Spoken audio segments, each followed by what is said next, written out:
Okay, here we go. Wait, I want to know what I'm gonna do actually. I just realized that that I should probably have just do beauty. Just do beauty. Headskirt is whatever for now. Let's just do beauty. Alright, and time to save scum. Start. 5, 6, 6? Damn, don't even have to save scum again. Farewell then. The day breaks over the city walls behind Neri. The rising sun shrouds his outline in a brilliant halo and throws his face in deep shadow. The Lord Regent, who doesn't know the true reason for Neri's presence, claps my old friend heartily on the shoulder. Goodbye, young man. Take care of yourself. Yes, sir, thank you. And you're sure I can't come along with? I ask teasingly, knowing without a doubt what the answer will be. Leave the slaver to me. Your mission is with the princes. I'm glad the High Council is sending you to deal with this. The Lord Regent chooses his words carefully. I can see he has given the question of Neri's presence as an executive of the High Council and no mean mage in his own right. More than some thought. The Sval is evidently much better guarded than the Lady Gabrielle has been led to believe. I was surprised as well, considering the illicit nature of his errand, that he would surround himself with something as conspicuous as a mercenary band. No one can tell with slave traders. If the Lord Regent thought he can fish for information out of Neri's poker face, he would soon be disabused of this hope. True, and we are very grateful to have you here to deal with this trouble. I have no doubt Valkii could deal with this capably. Here, I nearly stumble a step forward when the Regent slaps my back. But the princes keep her busy, and besides, we are short-changed on manpower just at present. Happy to help out, sir. Be safe, Neri. I will. You also, Valkii. Neri salutes us stiffly, correct and professional to the last moment. Then he mounts up his horse and rides into the sunrise, his shadow stretching far behind him. There goes our young paladin. There is a melancholic smile on the Regent's face. Neri is the most responsible, most dutiful person I know. And a good friend, no doubt. The very best. That is good. Without a true friend, a man must surely perish in the spirit, if not in flesh. Neri is nearly out of sight, a little galloping speck in the distance of the city. People say that you are becoming good friends with my nephews, especially with Serin. I pause, unsure where the Lord Regent is intending to go with this line of questioning. People, not the nobles, I hope. Anything coming from gossipy nobles cannot be good. No, nothing like that. Recently I had a heartfelt talk with Raphael, who was chiding me for not taking proper care of my health in actuality, and he told me such. I heave a relieved sigh and nod. I see. Serin is a studious student. He never fails to apply himself diligently to work, and can always be counted on to have a solid grasp of what has been taught after each class. And if I may be so bold, talking to a knowledgeable person like him is very enjoyable. And teasing him even more so, but I better keep this thought to myself. My heart rejoices to hear you say so. Serin, that child, he has been emotionally repressed ever since young. He admired his father a lot and always strived to become a worthy heir, even at the expense of his own desires. Prince Serin truly cares more about others than about himself, maybe too much sometimes. Just so. Aside of his brothers, he didn't make any friends, so if he would see you like one, I can truly be relieved. The Lord Regent turns around at last, and so do I. Side by side in silence, we climb up the stairs leading back to the palace. I wanna have a little curious look at the daily life. Ooh. Ooh, why do you like us a bit more? Well, he just does not like us at all. I feel like he's gonna be the hardest route, possibly. But yeah, look at this. Look at this. I can only hope that goes up. We haven't died once.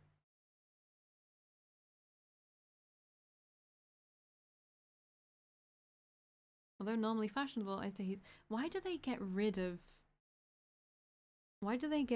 previous notes? That's a bit annoying.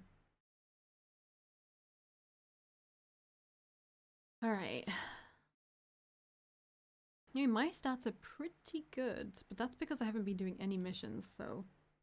The open-air market is abuzz with hawkers and vendors, and the stalls compete with one another in how eye-catching they are. It is a perfect day. The sun is out, but a light breeze keeps the temperature manageable. Where is she? I scan the crowd for the telltale violet of Miss Belmont's dress. Oh, we need to give her this thing. all the while wondering why we couldn't have simply met at the Merchants Guild. I'll never find her here. I shouldn't have been surprised when Miss Belmont asked me for a favour mere days after meeting me. I had, after all, made the mistake of telling her I was at her service, and it seems she plans on taking advantage of that. She knew I could enchant cloth. Her instructions had been very exact, like ordering from a tailor, down to the cut, the colour, and the texture. But above all else, it must be sturdy, she'd written. What she hadn't mentioned was any kind of budget. At first, there was little for me to do. Cutting and dyeing the cloths she sent had been no problem, and the tailors at court were more than happy to help. Enchanting it is an entirely separate process, however. I hold the finished article wrapped in paper as close to me as possible while I navigate the market. I could just drop it at the guild and be done with it. Although, to be honest, I wanted to see the expression on Miss Belmont's face when she received it. That is when I see her, or at least I think I do. There is a spot of purple amid all the dull browns and greys. I push through to a set of stands to get closer. Each stall is full with flowers. Roses, tulips, lilies, marigolds, daisies, and peonies. The purple I saw was, in fact, a glorious bouquet of lavender blossoms.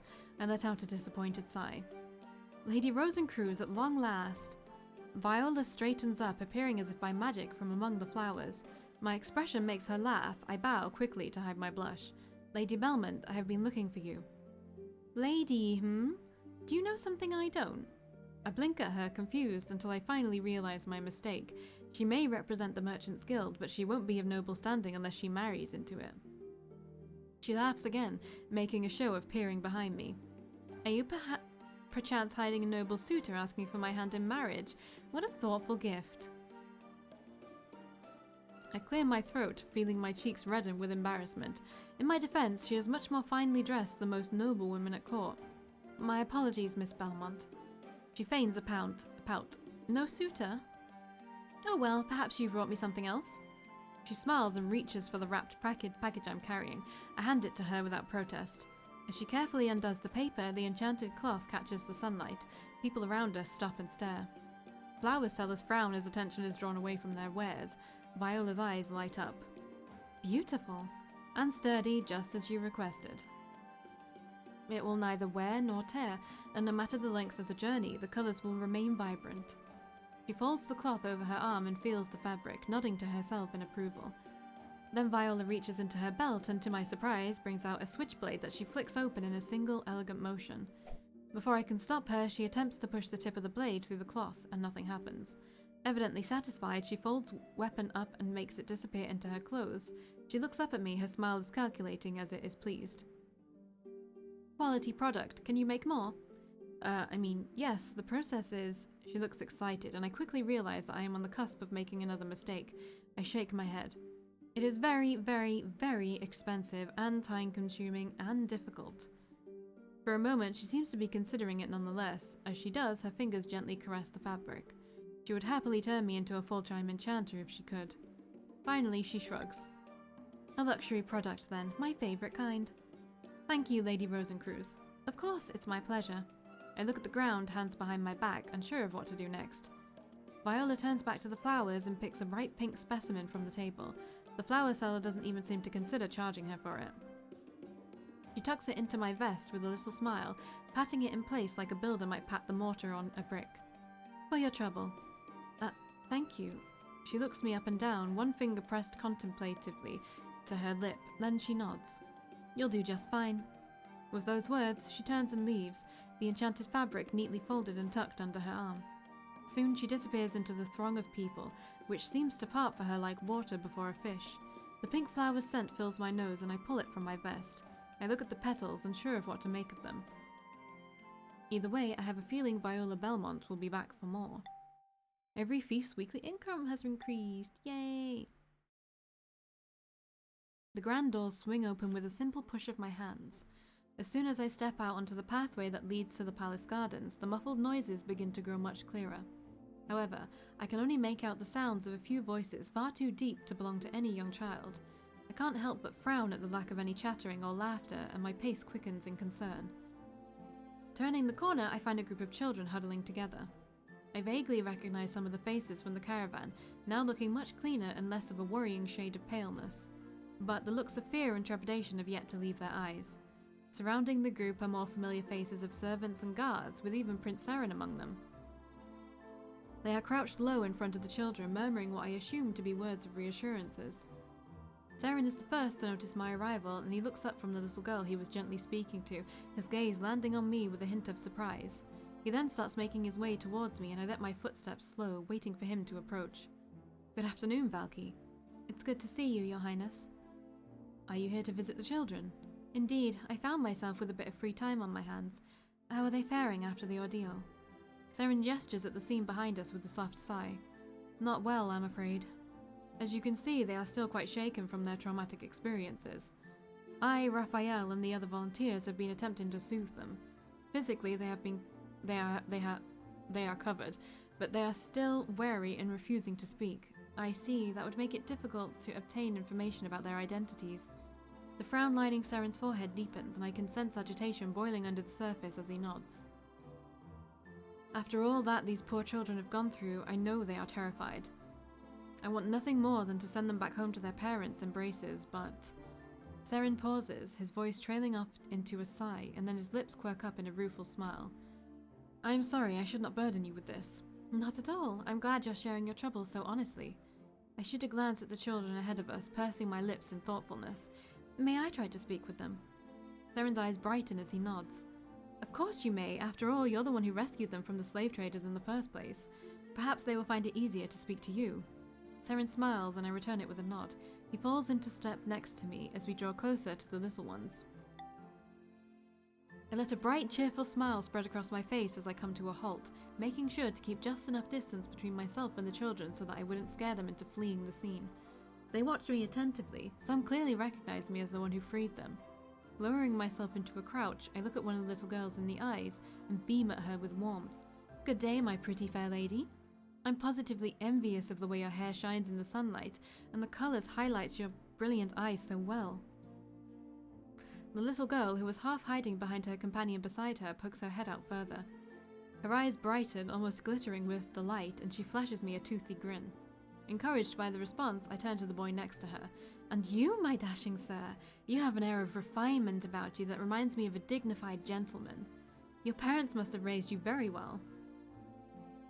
The boy lifts his head to look at me, biting his lip. In fact, all of you look to be such well-behaved children.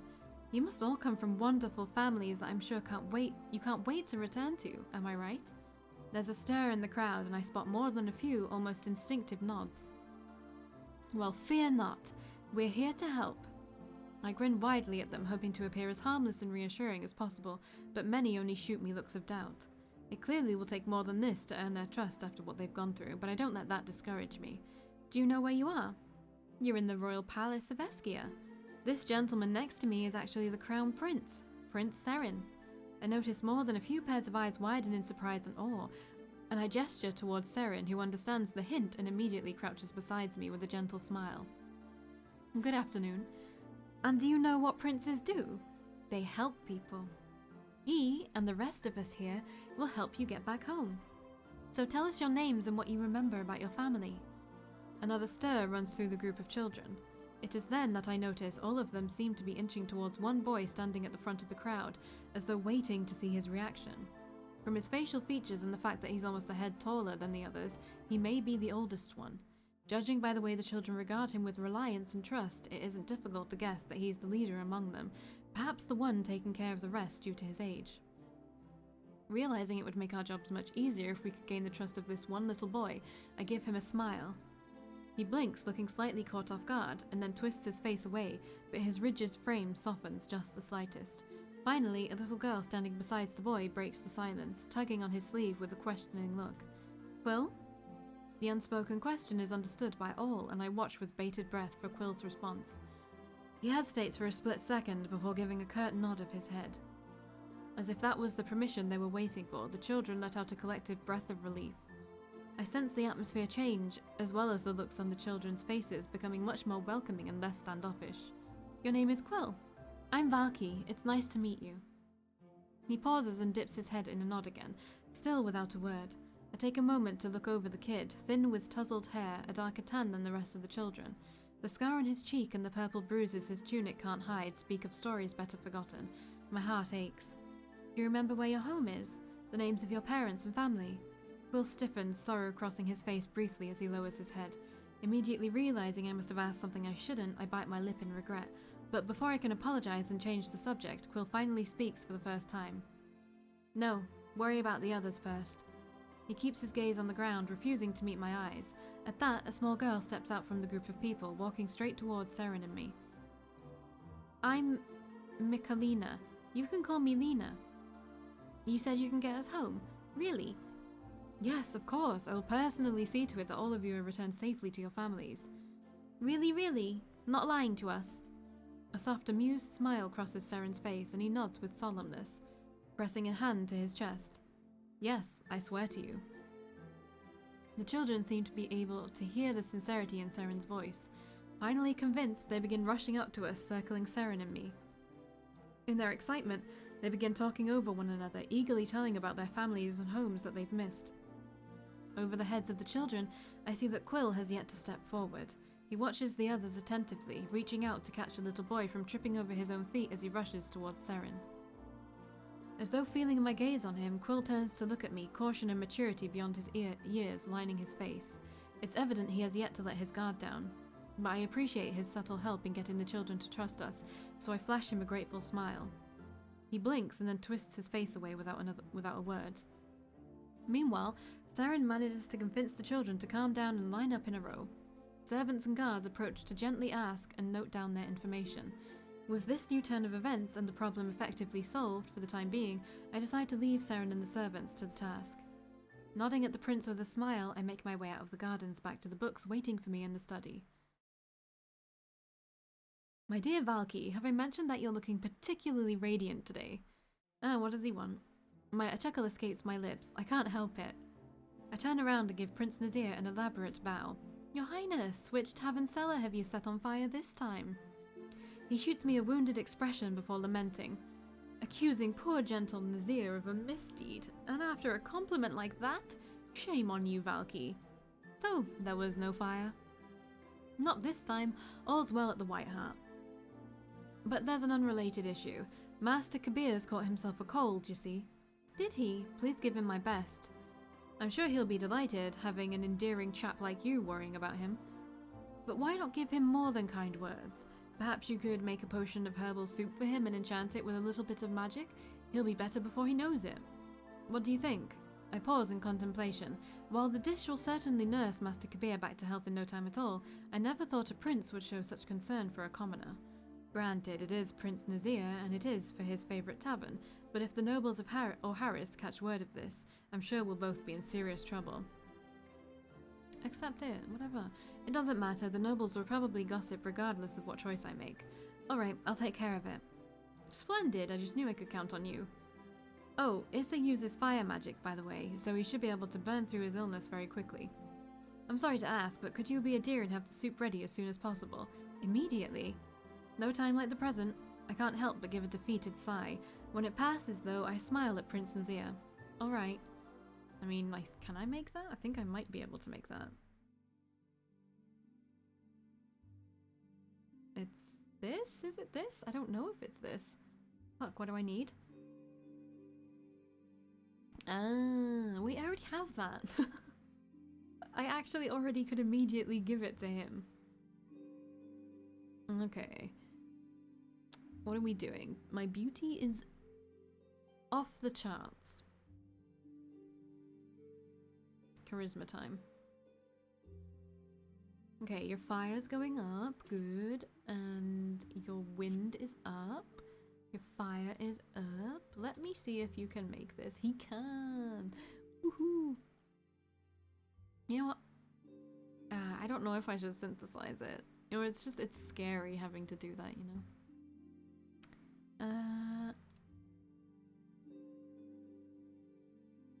Yeah, I'm doing, Aurelius is doing fire so that we could one day make this if we need to. See, everyone can make pretty much everything right now. But I don't know what you will need for the requests, is the thing. That's the only problem. But yeah, we have what we need, so yeah. Right. Oh, there's a big spider crawling across one of my tapestries. It's not big, it's one of those thin-legged ones with a big body. Still, I do wonder how they get in. I completely redid this room, got rid of every trace of an insect, and yet there's a spider. I guess they just get in, don't they? Anyway, right. What day is it gonna be? No, whatever. Save scumming. Wait, he needs... Elias needs... Right, I'm doing light as well. Okay. Right. It's week 33. Alright, save scum time. Start. 3, 6, 4, 2, 2, 2. I don't like that. We are loading. 3, 6, 5. Whatever. I know that says 222 again, but what else can I do, really? Alright, weekly income, 99 coins. We're getting rich. When Prince Nazir mentioned that Kabir was sick, I knew I had to move immediately. Those with an affinity for fire magic tend to burn through illnesses quickly, and rather dangerously too, given their natural dislike for bed rest. Per the prince's instructions, I prepare some herbal soup and spice it with enchantments. When I arrive at the White Hart, the soup is still warm. According to Prince Nazir, Issa lives above the tavern. I decide to give his medicine to whoever is manning the bar. To my surprise, Issa himself stands behind the counter, looking slightly worse for wear, but happy to see me nonetheless. Ah, Lady Rosencruz, you honor me with your presence. I didn't intend to, Master Kabir, since you're supposed to be resting. He suddenly begins coughing and turns a shade paler. I shake my head and approach, carrying the still hot soup in a large pot. The petals on my neck burn with the magic to keep it light enough to carry. I place the medicine down on the bar and release my spell at the same time. It hits the wood with an audible thud, causing more than one head to turn. Issa, however, doesn't seem to notice. He's simply too preoccupied with coughing. When he is done, he looks at me and raises a brow. Nazir's been talking, has he? He tries to laugh, but starts coughing again. I shake my head once more, and thankfully one of the servers catches my eye. Excuse me, my good man. Could you fetch a bowl and a spoon? The employee gives a quick nod, then looks to Issa for confirmation. Only now does the tavern keeper notice the pot full of soup. Huh? What's this? Herbal soup. It will help you, but you also need to rest. He raises an eyebrow at my curt tone. For a moment, it seems like he's about to protest, but I cut him off. I may not be a healer, but I know a bad cold when I see one. You shouldn't be running around in your current state. The server comes back with a wooden bowl and spoon, then places them down in front of me. As he passes by, he shoots me a grateful look. Now I understand why Nazir says you're the best tutor he's ever had. You're the only one who's ever been able to keep him in line.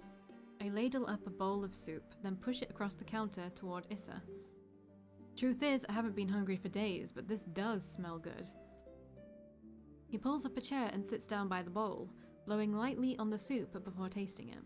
His eyes widen when he does, and a moment later he's scarfing it down as fast as he can spoon it up. I watch him with a small smile. When the first bowl is done, I ladle up another portion. Issa laughs, somehow already looking better. I didn't realize how hungry I was. What did you do to this soup to make it so good? You can thank the cooks at the palace, though I suppose the enchanted spices I made helped. That explains it. It also reminds me, I didn't properly thank you for the wine. It was a great success, but I don't know what to say to the nobles asking for more. You're always free to send in requests, but I can't guarantee I'll get to them. Perhaps they can be forwarded to Eskia's Circle of Alchemists. Master Kabir prepares another spoonful of soup. Maybe it's something we could experiment with on our own. Well, if you'd like, I did write down the soup recipe. I could also provide you with one for the wine, too. I pull the recipe from my vest and slide it to him. It does require some alchemical skill to make, but it isn't exactly a complicated procedure. Issa takes the paper and reads it, only for a thoughtful expression to cross his features. This doesn't seem too difficult, I wonder. Since Issa is now eating and resting, it seems my work here is done. I stand up and flag down the server from before. Sir, please make sure Master Kabir gets proper bed rest. By order of His Highness Prince Nazir, he isn't to do any more work on today. Understood? The server's eyes grow as big as saucers, but he nods and turns to Issa, who watches me speak with equal parts surprise and amusement. You don't mince words, do you, Lady Rosencruz? I smile sweetly at him. The White Heart needs you at your best. Now get to bed. Alright. Issa seems dejected for a moment, but when I stand up to leave, the server helps him to his feet. With a bit of luck, he'll be as right as rain in a day or two. I smile to myself, sure that Prince Nazir will also appreciate this little act of charity. The matter of a young Rosencreuse possibly in captivity has been brought to my attention, and... An uncharacteristic sigh snaps me to attention. I look up from the parchment where I'm devising a letter for my father and can't help tugging the corner of my mouth into a smile. I'm guessing Prince Nazir must have made his getaway again. Raphael looks up from the tea he's preparing, the confusion gleaming in his eyes for barely a moment before he returns my smile. I beg your pardon, Lady Rosencreuse. Don't worry, Raphael. Did anything happen? It's nothing important. Treasury business as usual. Raising an eyebrow, I set my quill aside. Even though Raphael is often troubled, if not overworked, it's truly rare for him to unconsciously show it so blatantly. It doesn't seem like he's going to indulge more information, however, so I try to take a guess. Is it about the children I freed from the Sval's shipment? The hand that was about to set a teacup in front of me freezes for a mere moment, but I can tell Raphael is impressed rather than annoyed at my inquiry. Observant of you indeed, Lady Rosencreuse. With how meticulously he works, I wouldn't think there is much that could pose a sudden problem. Forgive me, but I did not think that a dozen children would place financial pressure on the palace's treasury. It's a small matter to accommodate them. However, the Lord Regent issued an order to relocate the children and find their families as soon as possible. It's taking additional resources and manpower that needs to be hired. In honesty, we're only in shortage of 200 coins this month. I've been thinking about where to cut them from.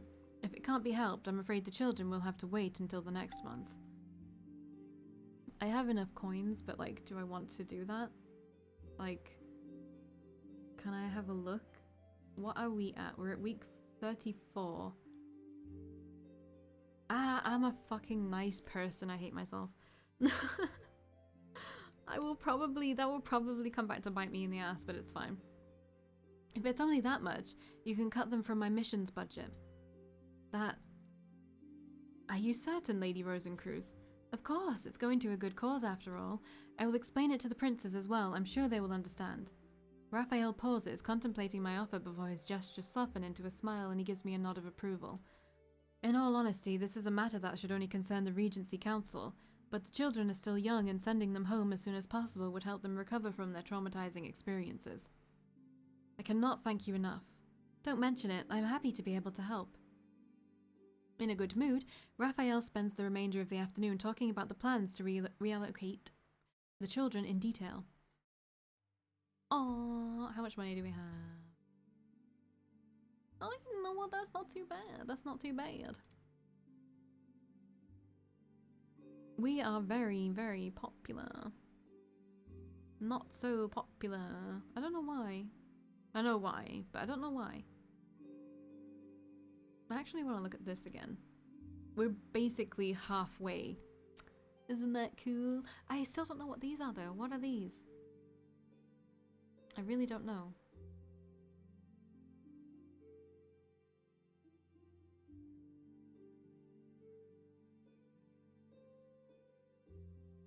When are their birthdays even? Anyway. Should we do a mission? God, there's so many. I'm just not doing them because I'm too worried. Basically, I'm too worried. Right, Aurelius can create that now. I'm still trying to, like, get everything. Right, that's darkness, that's fire. Why can no one synthesize this? Darkness and fire. I'm very confused. Because darkness and fire. So why can no one synthesize this? We have the coins as well. So why can't we synthesize it? I don't know.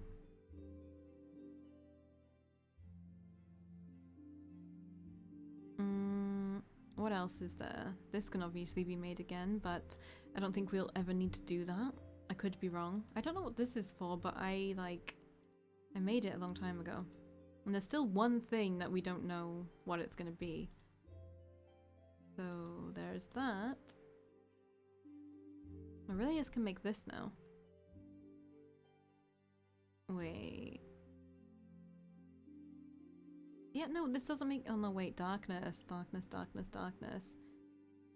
The darkness is the thing that we're missing for that one.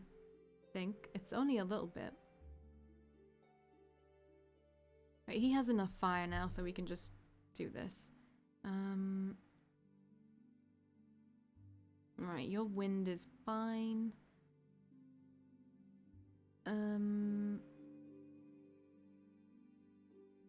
You know what? Darkness, darkness, darkness. Learn some darkness, okay? Because everything else is pretty fine. Like, light is whatever. Maybe water, actually.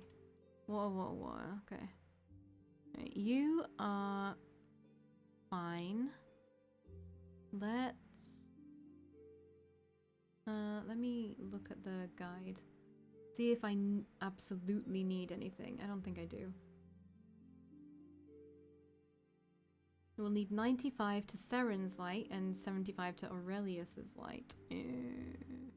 That's not for a little while, so he should get his light up to that point. Is there any more after that? There is.